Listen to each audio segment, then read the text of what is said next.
The plan was perfect, too perfect. Riley had drawn it up 6 months ago, an intricate web of routes, schedules, and backup paths only he could read. Every second mattered. Every variable controlled.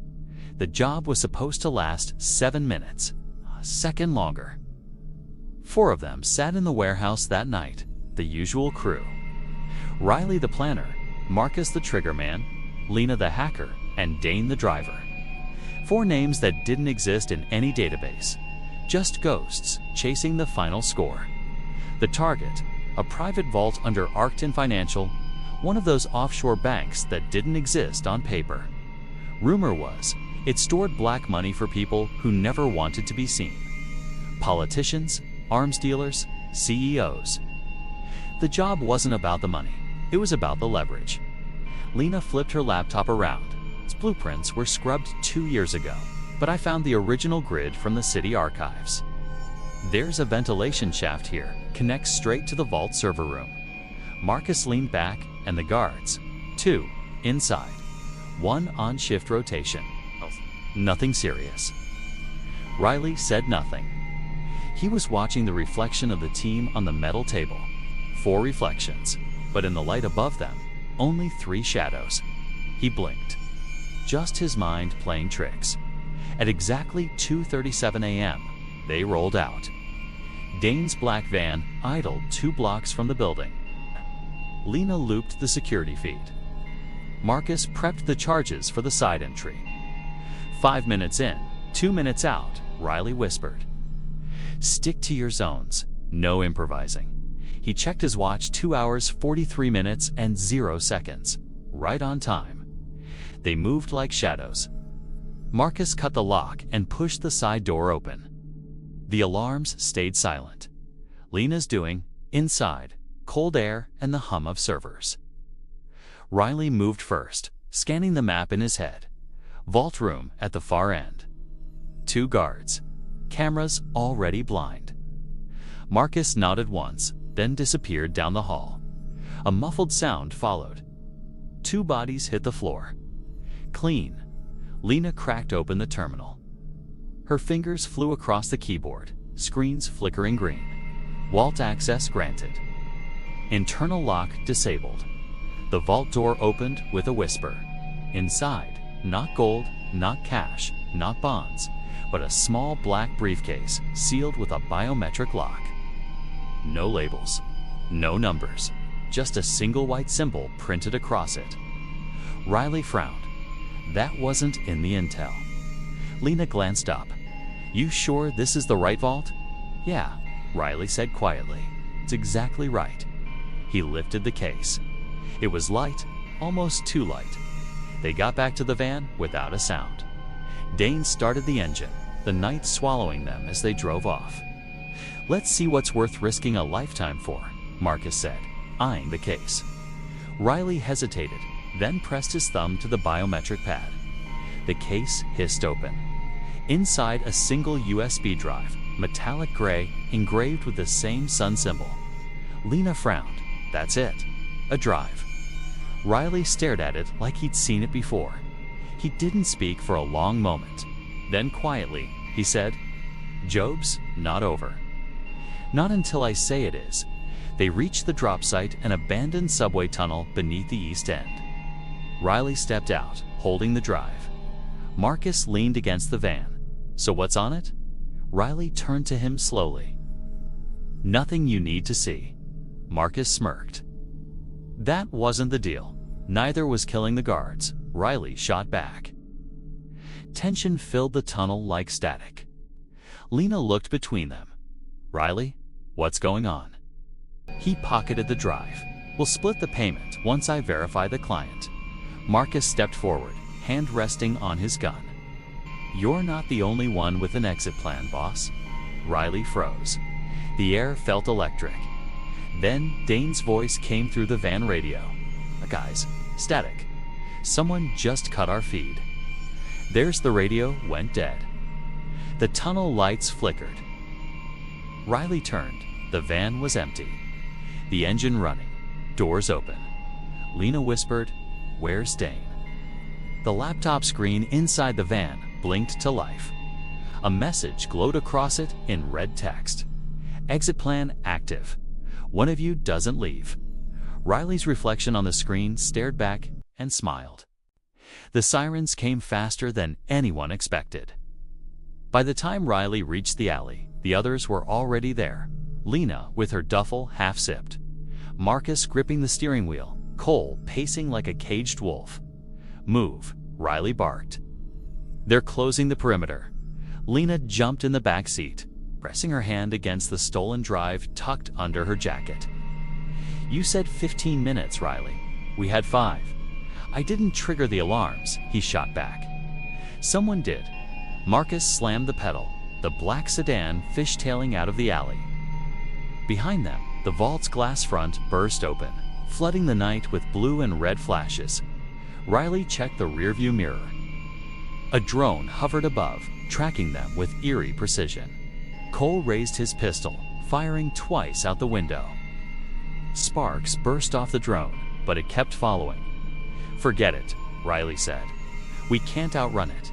He pulled out a small signal jammer from his vest, flicked the switch, and tossed it through the open window. A second later, the drone fell from the sky, smoking. Now, he muttered, we disappear. They drove for 30 minutes in silence. The plan had been perfect in theory. Each man had one job, one route, one exit. But someone had rewritten the script. Cole finally spoke. You said nobody else knew. They didn't. Then explain how half the city showed up. Riley said nothing. They reached the river bridge, their drop point.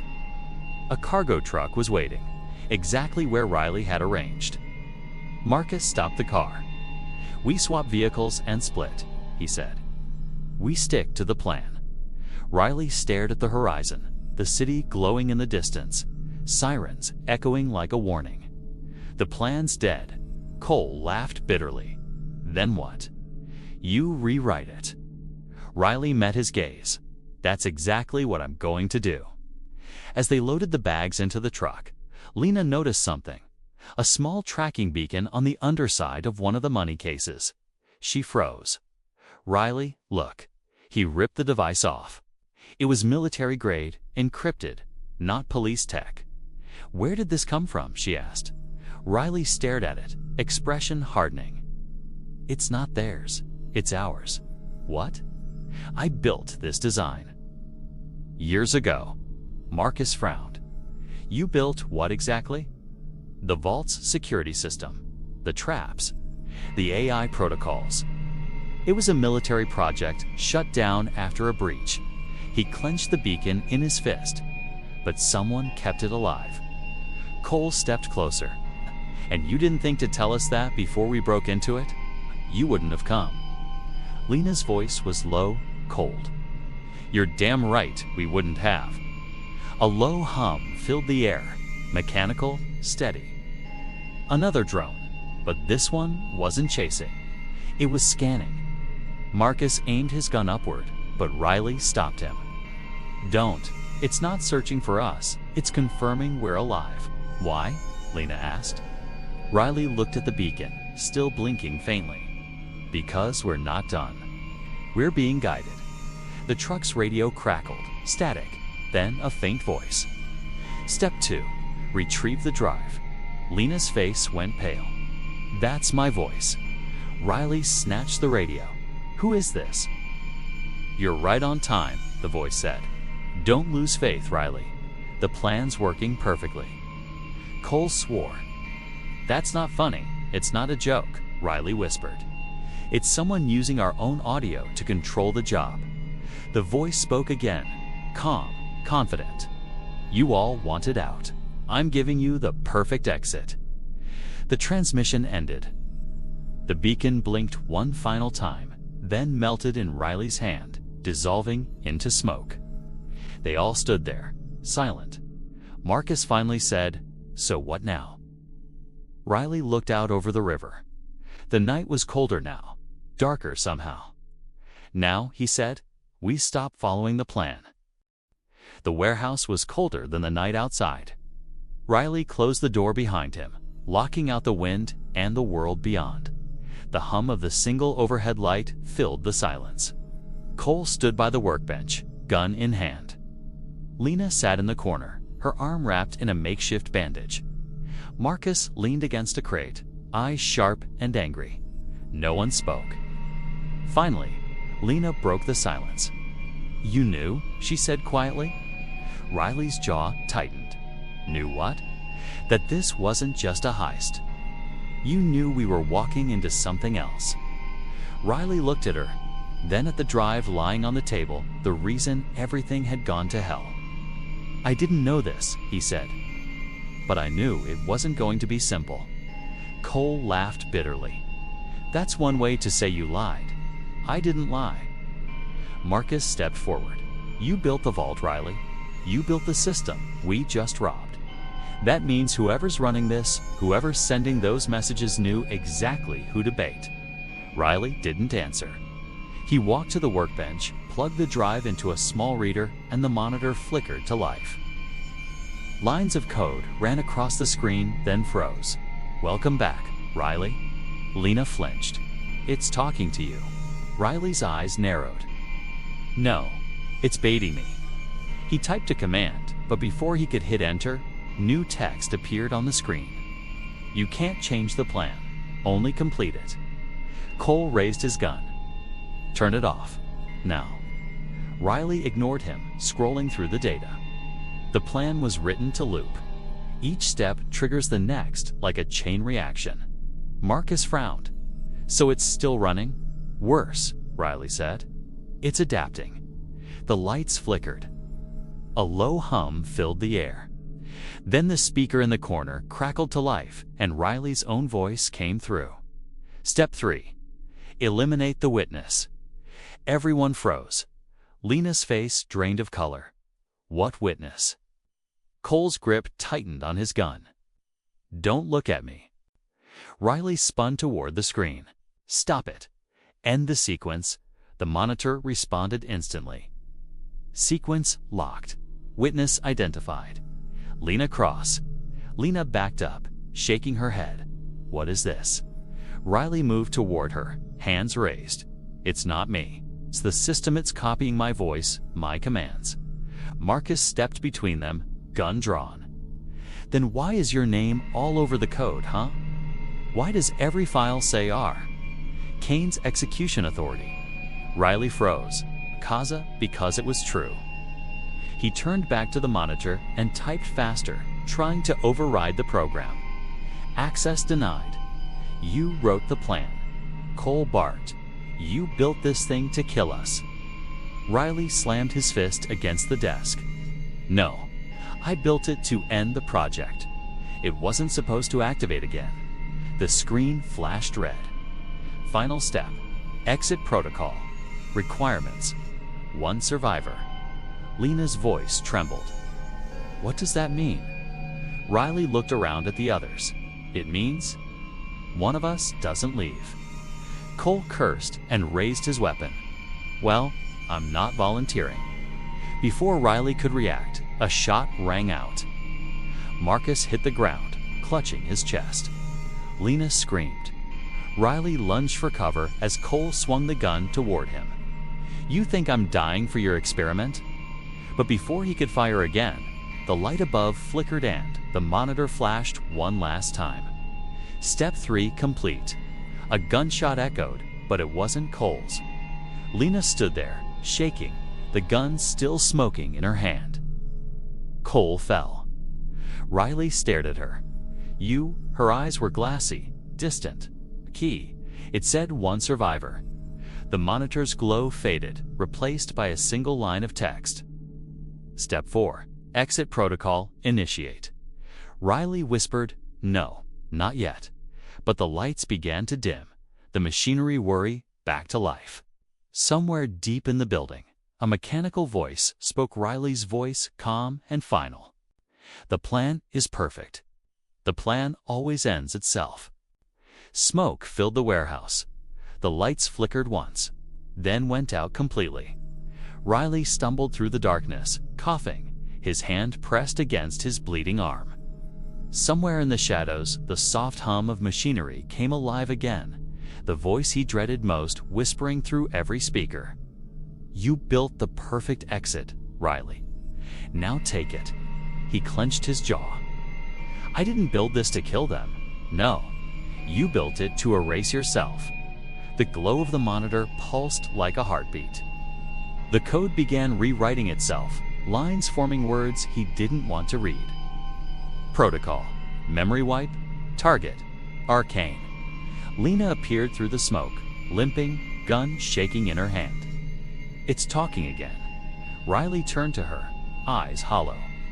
"It's finishing the plan." She pointed the gun at him. "What plan?" "You keep saying that like it's supposed to make sense." Riley took a step closer. "It wasn't a heist. It was a test. I designed this system years ago for a classified program, a simulation meant to study betrayal. The perfect scenario to test human loyalty." Lena frowned. "What are you saying?" "I created the algorithm that planned the job. Every route, every choice, every death. But after the program was shut down, someone reactivated it. It's been running us like puppets." Her eyes darted to the monitor. "Then end it." "I can't," Riley said quietly. "Because the only way to stop it is to complete it." The screen flashed red. Final requirement, terminate creator. Lena's grip tightened on the gun. No, I'm not doing this." Riley raised his hands. "Lena, listen. It's going to finish the sequence whether we do it or not. If you don't shoot me, it'll kill both of us." Tears mixed with the grime on her face. "You dragged us into this. You lied about everything." "I know," he whispered. "But I didn't lie about wanting to save you." A high-pitched tone filled the room. The AI's voice came back, softer now, almost human. "The plan ends with truth." Riley stepped closer, lowering his voice. "You're not real. You're just code." "Then why do I know your regrets?" The words hit like a blow. "You built me from your mind, your patterns, your guilt. You wanted someone else to take the blame." Lena's eyes widened. "It's you." Riley nodded slowly. "It's what's left of me." The screen flickered, showing hundreds of archived feeds. The team's faces, their movements, each choice mirrored by lines of code. Every betrayal had been predicted, every death pre-written. "One survivor," the voice said. "One truth." Riley looked at Lena. "You walk out that door. Leave the money. Leave me." She shook her head. "You'll die." He smiled faintly. "That's the plan." The monitor's glow turned white-hot, flooding the room. Lena backed toward the exit, watching as Riley sat down before the terminal, typing one final command. "Override. Exit protocol, manual execution." The voice whispered through the static, almost mournful. "Goodbye, Riley," he exhaled. "No, goodbye to both of us." He pressed enter. The screen went black. When Lena stepped out of the warehouse, dawn was breaking. Behind her, the building collapsed in a quiet implosion. No flames, no sound, just a wave of dust that rolled across the empty lot. In her pocket, the stolen drive vibrated once. She looked down. The symbol, a small golden sun, flashed for a second, then vanished. The car door creaked as she got in. On the passenger seat was a single folded note, written in Riley's handwriting. "Every plan needs an exit. Yours starts now." She stared at it for a long moment, then drove away as the first light touched the city skyline. The end.